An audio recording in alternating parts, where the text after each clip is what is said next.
right, guys, how's it going? It's the end of September. It's been a good month. It's weather's cooling off. It's my time. It's fall. I love fall. Fall is the best time of year.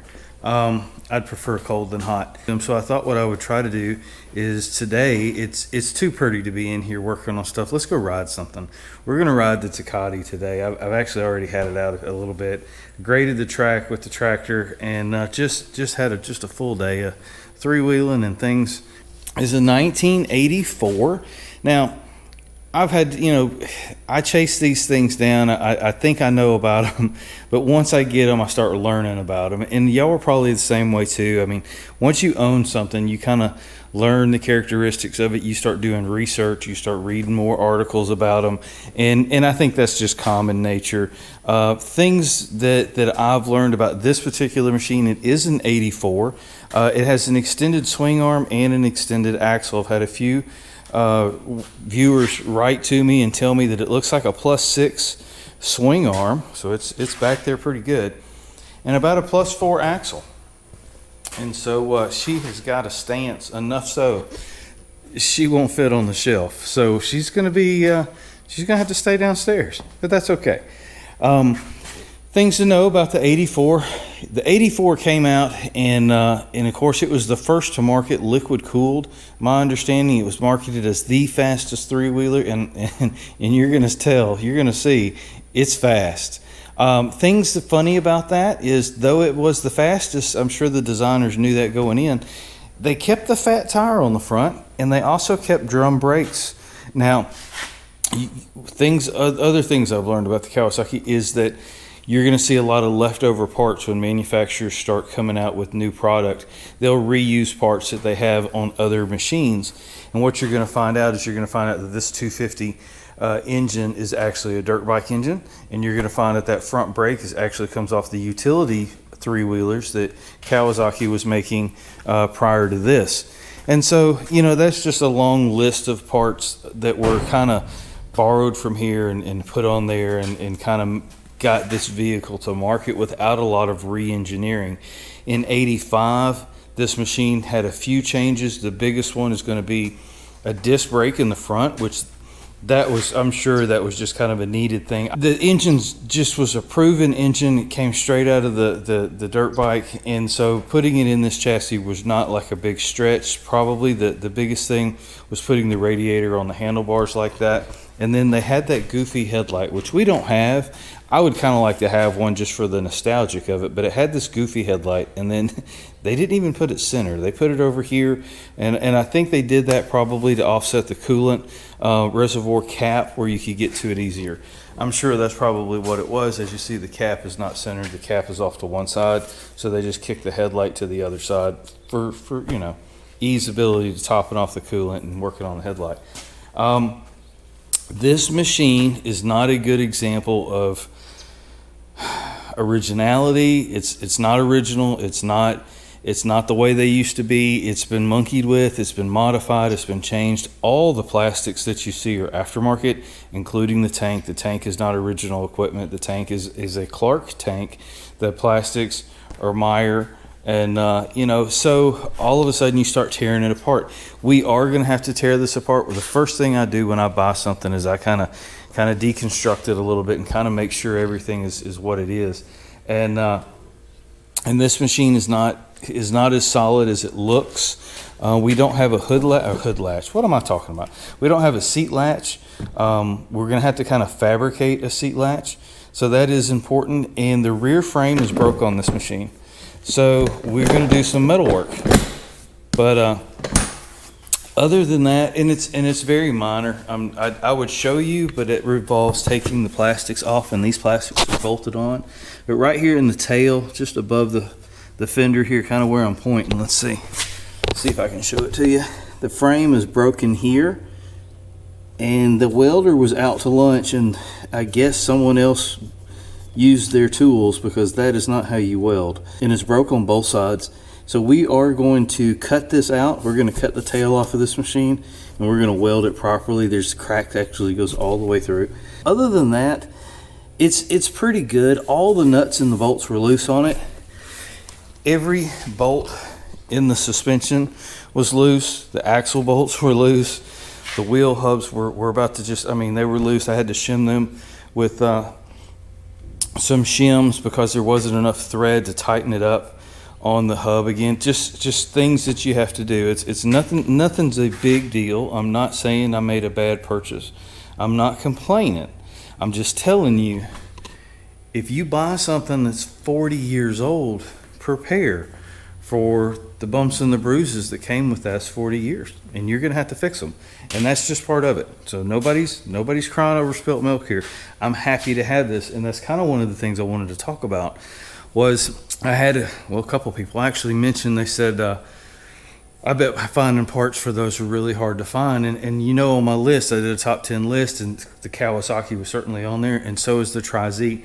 Those two machines specifically, I feel the best purchase, the best way to find those, buy them already running, already put together, and already looking good. Now, that normally is not the case for me. You know, I like to buy things messed up, blowed up, broke, and fix it myself, know that it's right, and move on. Those two machines are very rare, and I hate to use that word, but they are. This 84 is one of 9,000 made that year. I just had to go look up the spec on it. If you think about that and go, well, 9,000 sounds like a lot. Well, compared to an 86 250R, they only made 13,000 of that one, going by the list that we all accept as gospel. Now, I will say that there's a lot of people in the know that don't think that list is real accurate. I'm not the person to debate that. I think there's a lot of 86s out there, but 13,000 is a lot of units. But this is one of 9,000 units made in 84, and so everything's good on it. You know, I'm happy to have it. I don't get this, you know, don't take it the wrong way. I'm not upset about it. It runs, drives, and stops. That's all I really asked for it to do. I am not a collector from the standpoint where it has to be 100% original.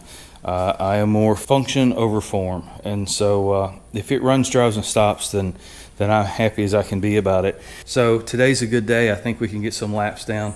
Just kind of close the day out, you know? I mean, if you've got these things, this is what you're supposed to do with them, right? Right. So let's just have some fun. I'll put a timer up on the screen. I'll stop and start at the cones out there. If it's a good time, great. So our old lap time was actually, record was held by the 84R, 250R, 39:15, but that was when the track was a little bit longer. There was a left and a right hand turn that I've taken out of the track, and it's just a straight shot through there now. Yeah, I just kind of took those turns out. It should shorten the track up by a few seconds, maybe 1, maybe 2 seconds at most. So we'll see. This will be probably the first real attempt at a good lap time on the new track. So.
Here's the laps. That went really well. I got to tell you, I screwed up. I'll just go ahead and tell you. If you've made it this far in the video, you already know. I got some riding boots for my birthday, and the gear selector there's just not enough room to get the boot underneath. So I'm gonna have to. It's the first time riding with them, first time putting them on. I like the boots. Don't get me wrong. There's no room to shift, so I was literally shifting with just the side, just a little edge of the tread that's hanging out is what I was able to catch on the shifter. So I missed a couple of gears. So that's not a real fair, but you know, hey, it laid down a new track record on the new track. So that's pretty good. I came back out tonight because I wanted to add a few things to the video, some details, things that I've picked up on since having it. This does have a DG pipe on it. It's got aftermarket bars on it. I mean, this thing is a Frankenstein, but I don't want you to get the wrong idea. When you're dealing with something that's old, classic, something that's hard to find, something in low production numbers, it's here. It's if you wanted to go out and find a TECATE 3 right now, pick up your phone, go to Marketplace, go to eBay, go anywhere, and tell me how many TECATE 3s you can find. You'll be hard pressed to find one. That said, go see how many liquid cooled 250Rs you can find. You can definitely find more of those. More popular. You know, there's more out there. Same can be said for the Tri-Zs. How many Tri-Zs can you find right now? I know of one. It's not even in my state, and it's way out of my budget, but it's a beautiful machine. So, there's Chloe. Come on, Chloe.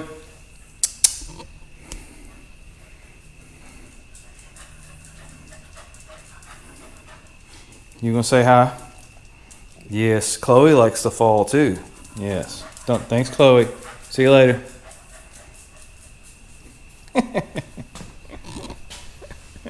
She's a ham. Anyways, when you're dealing with items that are this hard to find, sometimes you just have to get the one that you can find, the one that's relatively close, the one that's in your budget. And this machine was in my budget.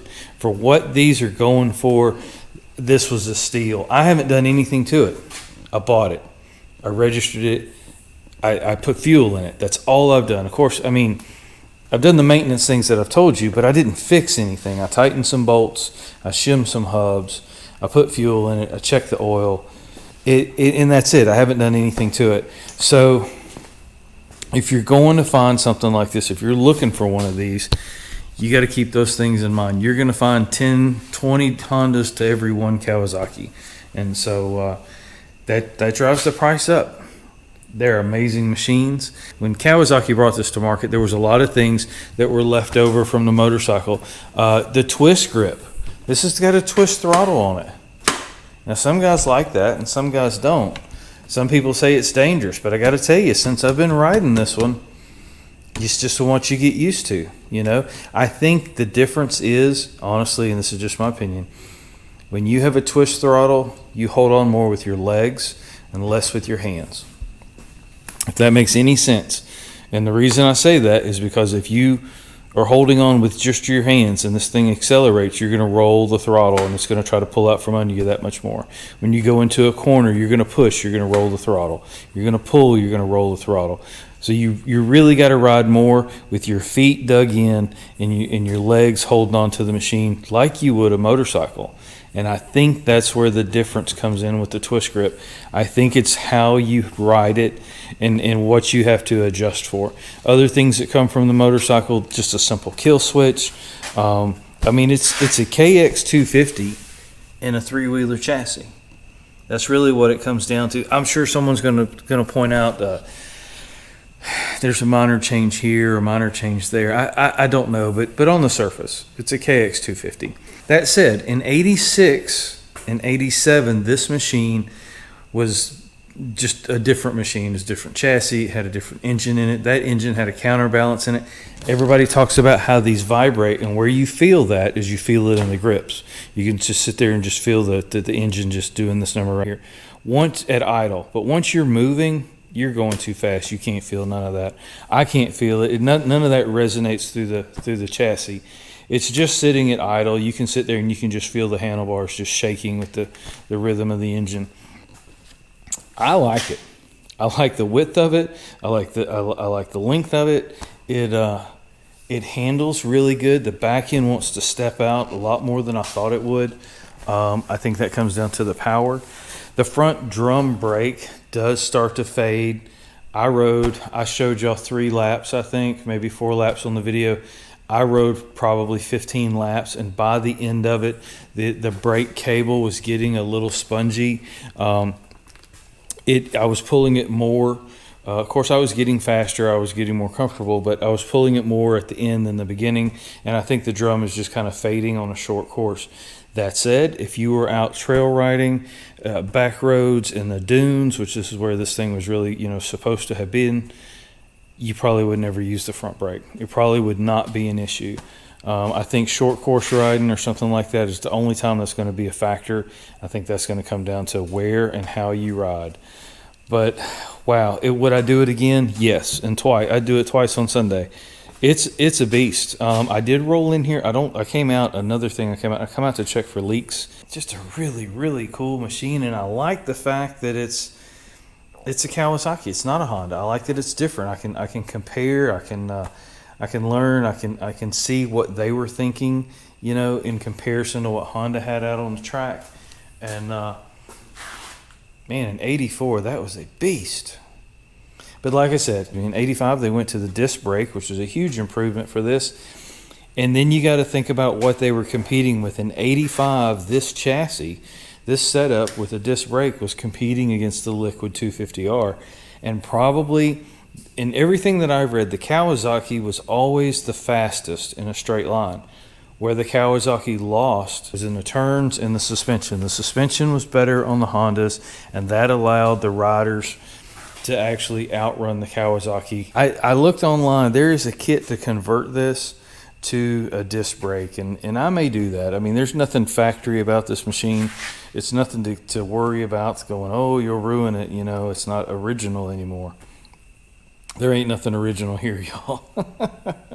There really isn't.